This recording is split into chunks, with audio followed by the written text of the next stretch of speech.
मैं आप सभी को सजेशन यही देना चाहूँ कि अपने नेचर को मत बिगाड़ो। अगर नेचर को बिगाड़ते हो तो उसको पूरी तरह से फिर सजाने की भी कोशिश करो। जितना बिगाड़ते हो उससे ज़्यादा सजाओ भी। अगर एक पेड़ काटे हैं तो उसके बदले 10 पेड़ लगाइए, ताकि नेचर का जो संतुलन है वो बना रहे, अच्छी रहे, हेल्दी रहे। क्योंकि नेचर हेल्दी है तो हम हेल्दी है। अगर नेचर अनहेल्दी है, अगर हमने नेचर को बिगाड़ा तो नेचर हमें कहीं का नहीं छोड़ेगा। इसलिए नेचर बचाओ, खुद को बचाओ। जय हिंद। हेलो फ्रेंड, आज मैं आपके लिए टॉपिक लगाया हूँ अरावली रेंज, जो काफ़ी इंडिया में ट्रेंडिंग न्यूज़ चल रही है कि अरावली रेंज को लेकर के सरकार ने बहुत सारी स्कीम बनाई गई कि इसको कुछ हिस्से को तोड़ करके जो गवर्नमेंट है वो इंडस्ट्रियल एरिया बनाना चाहता है, लोगों को रोज़गार बढ़े ये बनाना चाहता है। लेकिन कहीं न कहीं ये मिस्टेक भी है जो नेचर को एक तरफ से खतरे की ओर लेके जा रहे हैं। इसको जानने की प्रयास करेंगे कि किस तरह से हमारे लिए उपयोगी है, अगर इसको नष्ट कर दी जाए तो हमारे लिए क्या नुकसान हो सकता है। चलिए आगे चलते हैं। इसमें हम लोग बहुत कई 2-3 क्वेश्चंस करने वाले हैं। अरावली रेंज के बारे में जानेंगे कि ये कहाँ तक फैला हुआ है और प्रकृति के लिए कितना ज़रूरी है। अगर अरावली रेंज यानी इनको तोड़ दिया जाए, इनको हटा दिया जाए, तो हमारी पृथ्वी के लिए क्या नुकसान हो सकता है। हम अगर पृथ्वी में नुकसान है, इसका मतलब हमारे में भी नुकसान होगा, हम इंसानों के लिए भी नुकसान हो सकता है। तो इनको अच्छे से जानने का प्रयास करेंगे और अच्छी लगे तो लाइक करें, शेयर करें और चैनल को सब्सक्राइब करना ना भूलें। तो बच्चों, आज का टॉपिक है अरावली रेंज कि ये जो है सबसे ओल्ड माना जाता है। यानी अरावली रेंज जो है सबसे ओल्ड रेंज माना जाता है। इसकी आयु तकरीबन आज से यानी 3 से 4 बिलियन, 3 से 4 बिलियन का मतलब होता है 300 से 400 करोड़ साल पहले, है ना? मतलब हिमालय जो पर्वत है उनसे भी पहले का है अरावली रेंज। समझ में आई कि नहीं? और इसकी लंबाई तो टोटल 800 किलोमीटर। इसकी लंबाई कितनी है? Total 800 kilometre. आगे चलें। और ये जो फैला हुआ है आपका गुजरात, राजस्थान, हरियाणा, दिल्ली, जो मैप में आप देख सकते हैं, ये गुजरात का रीजन है और ये आपका हो गया अरावली यानी राजस्थान का रीजन हो गया।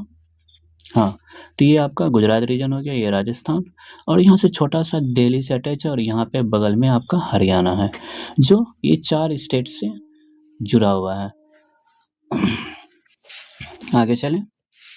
तो क्वेश्चन शुरू होते बच्चे कि अरावली रेंज क्यों ज़रूरी है? ठीक है? ये रेगिस्तान को जो रोकने में मदद करती है, यानी उसके आस-पास जो राजस्थान बसी हुई है, राजस्थान से आने वाली जो धूल है, देखिए कि यहाँ पे पिक्चर में देख सकते हैं कि किस तरह से रोक रहा है। जिस तरह से धूल आ रहा है उसको क्या कर रहा है, एक दीवार का काम कर रहा है। जो अरावली रेंज है, यहाँ पे दीवार का काम कर रहा है। जैसे ही धूल उससे आ रहा है तो अरावली रेंज से टकरा रहा है, जिस कारण से अरावली रेंज में रहने वाले जो पेड़-पौधे हैं, उस हवा को फ़िल्टर कर देता है। उसके बाद वहाँ से निकलने वाली शुद्ध हवा को ही जो है इधर ट्रांसफ़र करता है। ठीक है? उसके बाद अगली चलिए यहाँ पे कि किस तरह से यहाँ पे कह रहा है कि नंबर 2 भूमिगत जल यानी ग्राउंड वाटर को बढ़ाने में मदद करती है। किस तरह से बढ़ाने में कर मान लीजिए कि बारिश हो रही है यहाँ पे, तो बारिश जो पड़ रहा है तो अरावली रेंज में पड़ रहा है, तो वो क्या कर रहा है, बारिश को एक जगह इकट्ठा कर रहा है।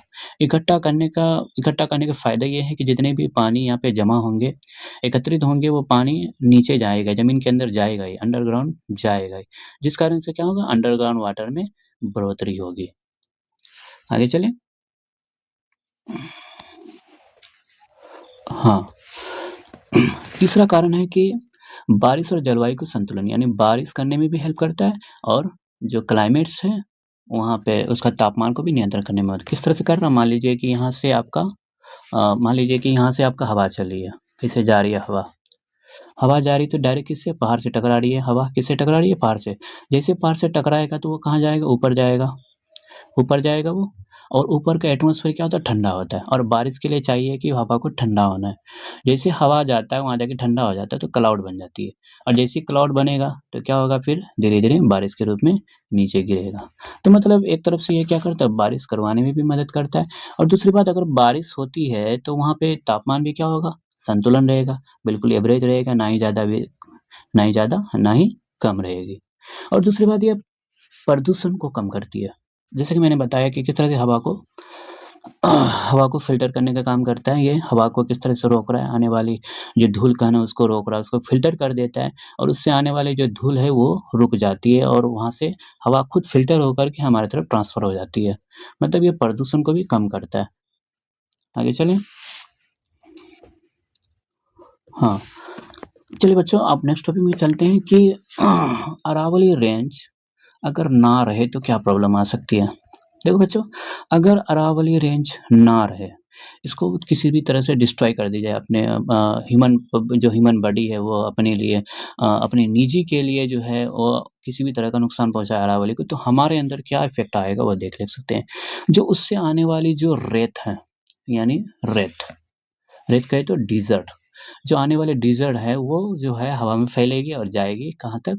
दिल्ली, हरियाणा तक पहुँच सकती है, जो काफ़ी परेशानी की बात है, काफ़ी दिक्कत की बात है इसलिए क्योंकि अगर ये हवाएँ धूलकण उड़ता हुआ धूल अगर जाएगी किसी ह्यूमन बॉडी में क्योंकि इफ़ेक्टिव होने वाली है ना?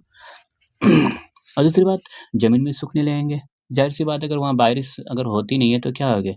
ज़मीन सूखने लगेंगे, पेड़-पौधे भी नहीं उगेंगे इलाके क्या होगा धीरे-धीरे फिर डेज़र्ट बन जाएगा। बारिश नहीं होगी, पेड़-पौधे नहीं होंगे तो फिर क्या करना मतलब वहाँ तो डेज़र्ट तो होगा ही फिर, आई बात समझ में? और वहाँ पे क्या हो जंगल भी पूरी तरह से कट जाएँगे, पहाड़ टूट जाएँगे, है ना? बारिश जो अगर मान लीजिए गलती से बारिश भी हो भी जाती है, तो बारिश का पानी एक जगह एकत्रित ना होकर के बह जाएगा।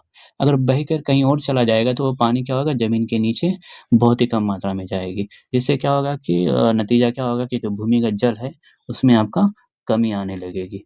समझ में आई कि नहीं? और कमी आने के कारण क्या होती है कि कुएँ भी सूख जाएँगे और खेतों में पानी देने के लिए जो ज़रिया है वो भी नहीं अगर मान लीजिए किसी मशीन के द्वारा पानी के द्वारा निकाला जाता है, अगर पानी ही नहीं रहेगा तो कैसे निकलेगा? बिल्कुल सूखे बन जाएँगे, किसानों के लिए भी दिक्कत हो जाएगी। ख़ास करके ह्यूमन के लिए मैं ह्यूमन की बात करूँ तो हमारे लिए भी काफ़ी दिक्कत की बात है। आगे चलें?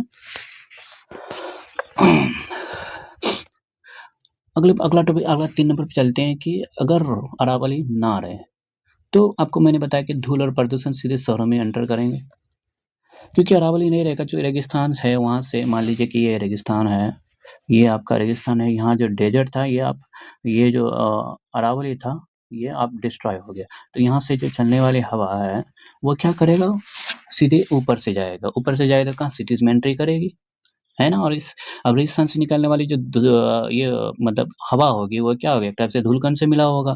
अगर धूलकण हमारे तरफ आ जाएँगे, तो क्या हमें साँस लेने में दिक्कत होगी, फेफड़े प्रॉब्लम्स होगी और दूसरी बात क्या होगा? तापमान भी तो बढ़ेगा, लू ज़्यादा बढ़ेगी और दिल्ली एनसीआर में साँस लेने में मुश्किल होगी और एनसीआर का मतलब होता है नेशनल कैपिटल रीजन क्योंकि भारत की राजधानी ही जो है नई दिल्ली है, जिस कारण से उसको एनसीआर दिल्ली बोला जाता है, नेशनल कैपिटल रीजन। आगे चलें, उसके बाद मान लीजिए कि अरावली ना रहे तो उस हवाएँ बिना रुके ही ऊपर चली जाएगी, है ना? ऊपर से निकल जाएगी तो क्या होगा कम बारिश होगी मतलब फसलें खराब हो जाने लगेंगी और जो है प ज़मीन जो है वो सूख जाएँगे। आगे चलें? आखिरी पॉइंट पे बात करते हैं अगर अरावली ना रहे, तो जो वहाँ के रहने वाले बायोडायवर्सिटी जो जानवर है वहाँ पे रहने वाले वो जानवर की क्या होगी घर नष्ट हो जाएगा। मान लीजिए कि उसका जो घर है वो नष्ट हो जाएगा तो वो जाएगा कहाँ? वो सिटीज़ की ओर बढ़ेगा, शहरों की ओर जाएँगे। मतलब जहाँ उसको लगेगा कि छुपने की जगह है वहाँ ना जाएँगे, तितर-बितर हो जाएँगे, है ना? फिर क्या होगा जो लोग हैं, जो ह्यूमन बॉडी है, उनको जीने के लिए दिक्कत आ जाएगी क्योंकि हर तरफ ही जंगली जानवर ही रहेंगे तो उनको रहना बिल्कुल ही मुश्किल हो जाएगा। बिल्कुल आसान नहीं रहेगा जीने में और काफ़ी ज़्यादा दिक्कतें, परेशानी होगी, इससे अफ़रा-तफ़री मचेंगे, लोग घायल भी हो सकते हैं, यहाँ तक कि मर भी सकते हैं क्योंकि टाइगर्स या फिर लायन जो भी वाइल्ड एनिमल है वो अटैक करेंगे। क्योंकि वो घर से निकल चुका है, बेघर हो चुका है तो वो अटैक करेंगे ही, क्योंकि जिधर उनको फूड मिलेगा उधर जाएगा। आगे चलें बच्चों, तो लास्ट पॉइंट है कि बच्चों कि अगर हमको बिगाड़ते रहे, खराब करते रहे, नेचर के खिलाफ रहें, तो एक टाइम क्या होगा बच्चों कि इकोसिस्टम के अकॉर्डिंग सारी चीज़ डिस्ट्रॉय हो जाएगा। सभी चीज़ डिस्ट्रॉय होगा। अगर आज अभी ग्रीन है अर्थ तो बाद में क्या हो जाएगा इकोसिस्टम डिस्ट्रॉय होगी उसके बाद जो है अर्थ कुछ इस तरह से दिखने लगेंगे, कुछ इस तरह से।